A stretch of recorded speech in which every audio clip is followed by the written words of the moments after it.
providers, and they have what's called a wholesale rate. And the same that works for wastewater. Here in South Fulton, you get your water from the city of Atlanta and your wastewater from Fulton County. But the city of Atlanta, and it's on a retail basis, but the city of Atlanta invoices for Fulton County the wastewater charge. So I thought I would copy the document from the SDS that provides an explanation with respect to those items, because there may be an opportunity here. One of the things that's kind of outside of this box is whether or not at some point in time South Fulton wants to consider providing retail water and wastewater service, where you would contract with Atlanta or with Fulton County to buy water or wastewater services and then resell those, as College Park does, as East Point does, as Hapeville does. So there would have to be a lot of study and a lot of costing with respect to that. But strategically, you may want to consider that. So I wanted to, that's one of the items outside of the box that I wanted to talk to you about briefly, and wanted to give you the documents so that you would have some framework regarding the discussion. But moving ahead with what we've previously provided you and what we've talked about, we gave you a document that was included in your packet that I've duplicated again and distributed again, that addresses a number of opportunities as we see them with respect to South Fulton cost savings and revenue enhancement. We're not talking about, we're not a collection agency. We're not trying to collect something that's already in the box. That's not our task. GMA and others do that, who are organized to do that. We discover revenues and cost savings. And to the extent that we do not discover revenue and cost savings, all of our work is uncompensated. We get a lot of joy out of it, but I have a mortgage, and it needs to be paid periodically. So we are very diligent about what we do. We look for areas that we feel that municipalities, particularly new municipalities, may not have thoroughly or have the staff to do what they do every day, and to focus on what we focus on as well. The document that we put in front of you details our approach to this kind of work, and I won't spend the time. I'm sure you've had an opportunity to look at it and study it, so I'm not going to go over it. It also indicates the success that we've had in some other municipalities. And the fact of the matter is, it's just not a one-time success. We've been able to, in the area of ad valorem taxes, for example, for property taxes, when we've discovered that a return has not properly been made for a period of time, we're able to get the current year and 3 years back for property taxes. For personal property taxes, there's a different rule. It's the current year and 7 years back. Now, of course, that requires the cooperation of Fulton County and the assessor at Fulton County. But so far, we've been able to work with them and accomplish that. What's great for the city is that those revenues go on, that we've established that those revenues are something that's a part of what should be a part of the municipal revenues for the city, and they continue. We indicated throughout the document some of the kinds of things that we look at. As a matter of fact, we focus some on your right-of-ways, on cell towers, antennas, your utility digest, your franchise agreements. As you know, in 2012, the Telecommunication Act was changed in the state of Georgia. And now, for the most part, you don't have franchise agreements, except for the larger operators, except for Comcast and Georgia Power, Atlanta Gas, and others, or your gas providers. Now, we collect what's called due compensation, which is generally 3% for the use of your right-of-ways.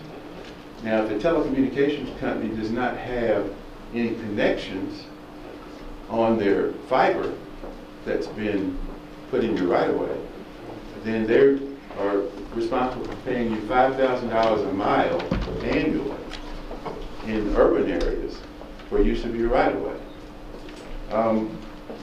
We've put an item in here about abandoned vehicles.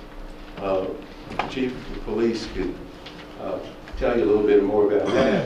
After a period of time, and vehicles have been abandoned, they've been sold, you have a right to share in the proceeds of those sales after a certain period of time, 12 months. Billboards. Billboards are scattered throughout. In the past, billboards have been assessed just based on cost and other data that's available. House Bill 196, which was passed a couple of years ago, says that income-producing assets are to be valued based on the income approach. In other words, what is that worth? What is it worth as it stands? And secondly, that raises a question about the ground or whatever it sits on. What is it worth as a result of having that billboard on? We also look at foreclosures and interpleaded amounts to see that all of those are being recovered and turned over to the city. We look at long-term contracts, intergovernmental agreements. You have a fairly substantial intergovernmental agreement that involves a lot of transition, involves a lot of determination of values, involves a lot of determination of balances. As a matter of fact, I put a copy of a footnote in that package that I gave you that relates to the Department of Watershed Management and an agreement that they had with Fulton County regarding holding monies for the extension of the water system. I put that footnote in your packet. I've talked to Frank a number of times about lost local option sales tax and TABT and your distribution of the same and how that comes about and how it's paid and when you get it. So one of the things that gives us a little bit of advantage when we look at this is we remember when this was a special tax district and it wasn't a city. So how is it different financially? How is it structurally different? How are all of your parcels on the digest? If I take the SDS digest and I lay it beside the city of South Fulton digest, how is it different and why is it different? We have identified some of those things in this cover document, and behind that cover document in the packet that I just gave you is a draft contract that we use when we are engaged by cities. We're presently doing a big project for the city of Shamlin. You wouldn't have imagined, and I wouldn't until I started working with them, there are 400 planes out there. And some of them are kind of nice, Gulfstream and all that. I'd take a ride to them. But the fact of the matter is, I want to make sure they're all paying personal property tax if they're domiciled there. 409 to be exact. So we're doing some things that have been that are fairly interesting we've done those pursuant to this contract document that we've put in your packet. It spells out all the terms and conditions, and I think the contract is, of course your city attorney can tell you, but I think the contract has been fairly crafted and drafted and good to go. The other item that's in the packet that I just passed out to you is something called Schedule A, and it has all the detail. This is a detailed project. I noticed how you commended the young lady earlier about the work she had done. You know why? Because it's a lot of detail. And that's what this is. This is a lot of detail. And we put this Schedule A in the packet that talks about what we've identified as opportunity areas and what we would pursue, among other things, as a part of this scope of work. And what our objectives are, what the revenue impact is, what the basis for the fee is, what the fee percentages are, and so forth and so on. It's clear what we're doing, why we're doing, and what we expect the outcome to be. And not to take up too much more of your time, I've indicated that we've had some discussions about tax allocation districts and getting those done and formed and working. We've had some discussion earlier with other members of council about the service delivery strategy, when they should be negotiated, what it should contain, what the county is looking for, what the city is looking for as a part of that renegotiation. So I put that document in here as well. It has some overview with respect to that. I've also put a document in here that I had lunch and we talked about some of the utilities and Georgia Power and so forth, and why is Georgia Power just paying us once a year? I know it's nice for them to bring a big check and we have lunch or something, all shake hands, but we could use that money sooner than that. We could use that money quarterly as they're collected. It's something the customers pay. They're not paying it. Customers have paid that. So there's a number of items that I listed on here that we might want to talk to them about. I mentioned the footnote that I found in the Department of Watershed Management's financial statements and how that relates to now South Fulton. And lastly, the Form 2 documents that come out of your Fulton County SDS, or Service Delivery Strategy document. That document, by the way, is a little over 1,500 pages long. It's available on CD. I have it on CD if you have not, it's not been made available to you. And it describes all the various relationships between the city and the counties and how they all work. So we would love for you to carefully consider what we've offered, what we've done in the past, and what we're anticipating that we can do working with you and the staff here in Fulton County. I've gotten to know and spoken with Frank a couple of times about your, of course, your IGA with Fulton County and items within it, and certain deadlines and so forth that are looming, and certain calculations that need to be made, and we make ourselves available for any and all of that. So thank you for the opportunity to present. Hope I haven't been too long. No, thank you, Mr. Mitchell. For clarity, I forgot Mr. Baker in here as next. I just got my screen up, Mr. Baker. I don't know if you did it last time or not. Okay. Then Mr. Khalid, you're up there. Thank you for your presentation. Also, the 4 opportunity areas, I might have missed it, but I know these services aren't free. Do we have a, where is that? I'm sorry. What, you mean this is the Schedule A document? Yes. This, Yes. I didn't number the pages. So it would be just a percentage of the total amount collected? Yeah, what we would do is we, initially, we find something, discover something, and then they pay you. And we get a third of that. Gotcha. And then for a period of time after that, we get 25% for a period of time. Generally, it's from 5 to 7 years after that. Gotcha. We like 7 better than 5.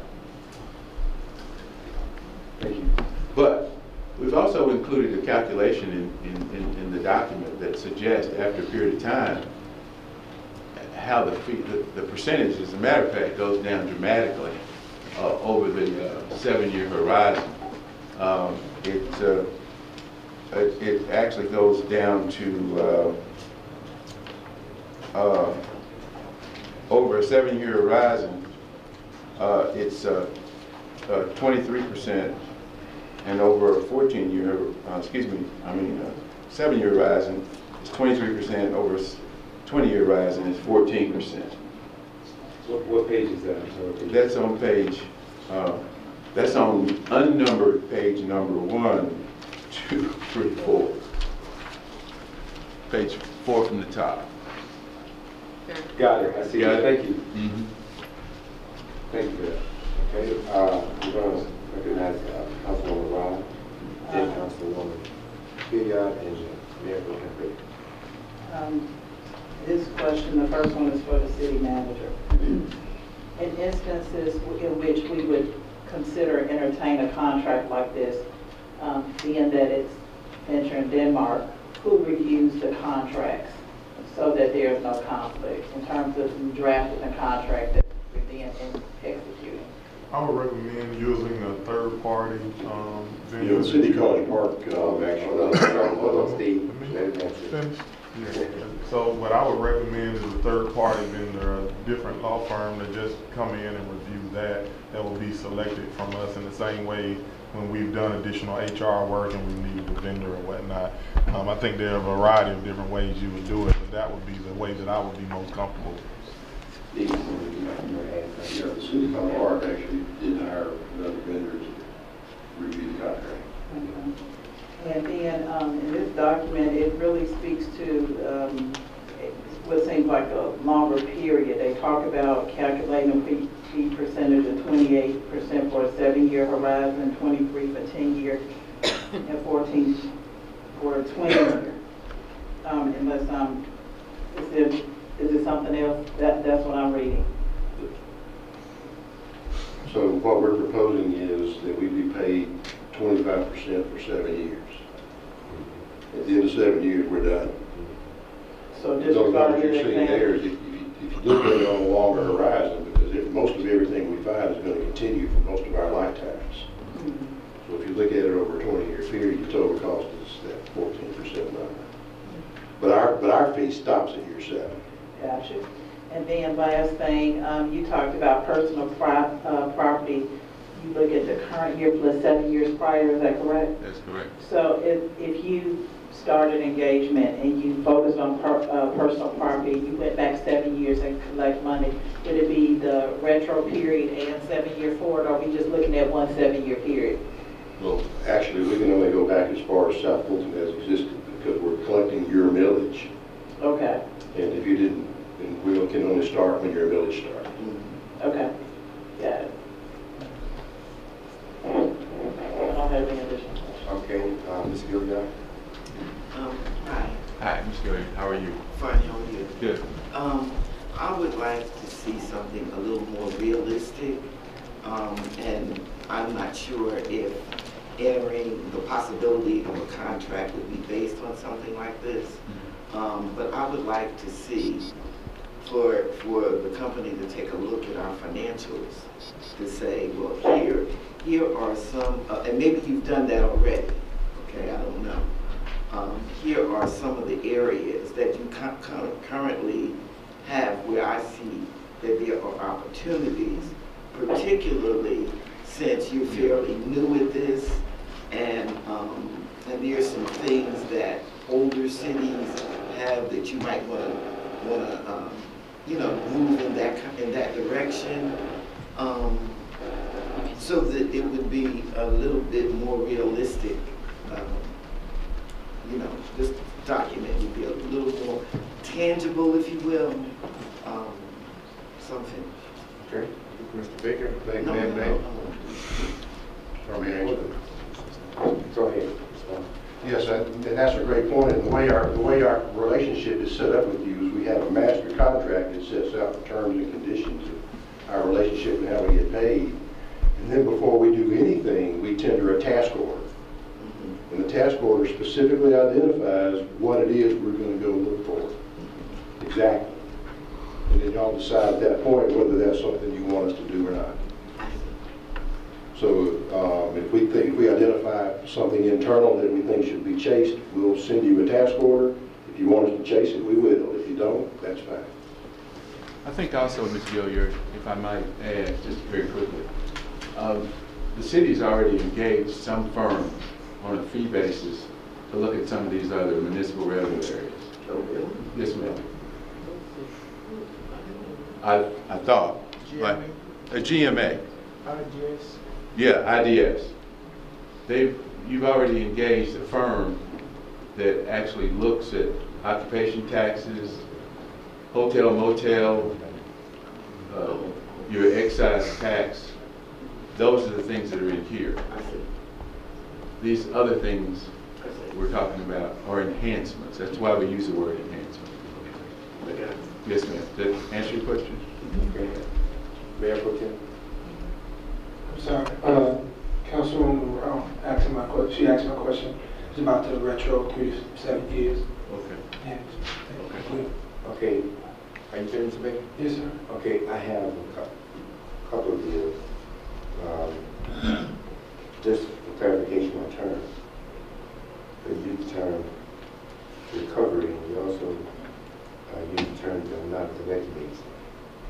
Right. And so, by way of process, how would you make me understand that? Okay. Okay. That's a great observation. The recovery in terms of this schedule really was meant to reflect what would relate to prior years. In other words, if we find some personal or real property that had not been returned, and we were able to have the assessor to go back and assess those periods, I describe that as a recovery. So if we identify a taxpayer who's not paying a tax that should be paid, when you receive a check for that tax, then we send you an invoice and not before. So you're not clear with that. You identifying the person, and then you're collecting the money from them, saying nothing. No, you'll have normal processes for the collection. We're going to get it into that process. Okay. And when that process results in a payment to you, then we send an invoice. I got you. Mr. Donald, I don't know if this is a contract that we can negotiate as a mayor and council, or is it one that has to be bid? So I think this is just a proposal, and so we would probably need to have some additional conversations.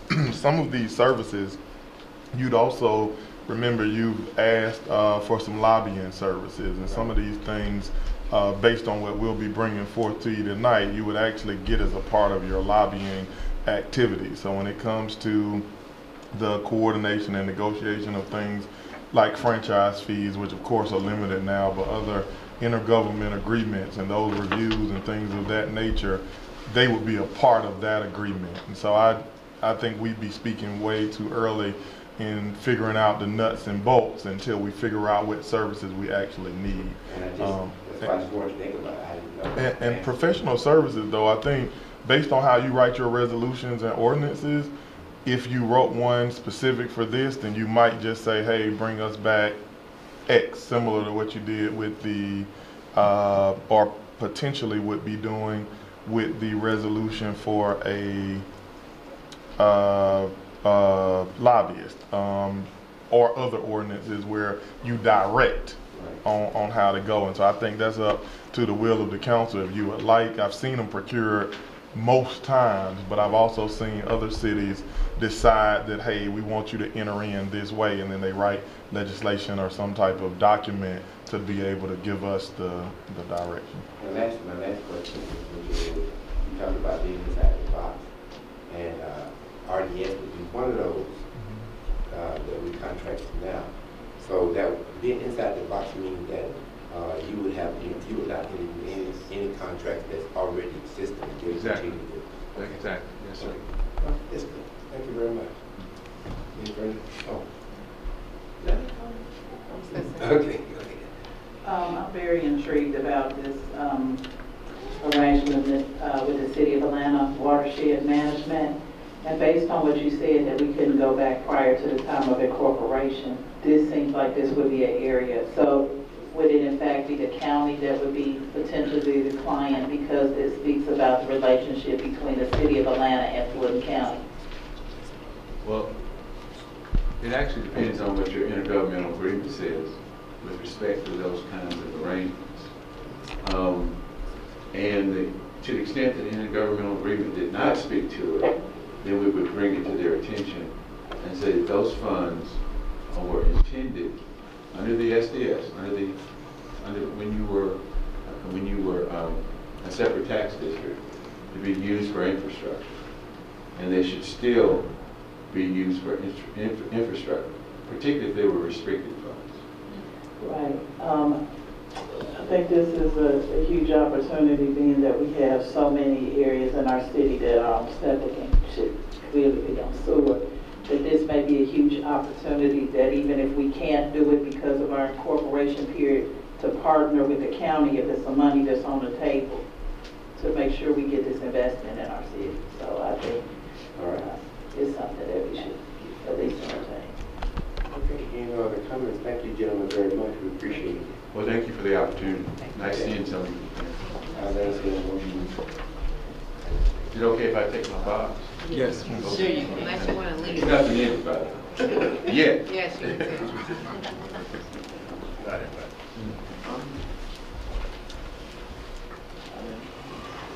I'd like to make a motion to go into executive session for real estate personnel and litigation. Second. Properly moved second. Any discussion? All those in favor? Those who oppose, those who want to executive session. We'll be back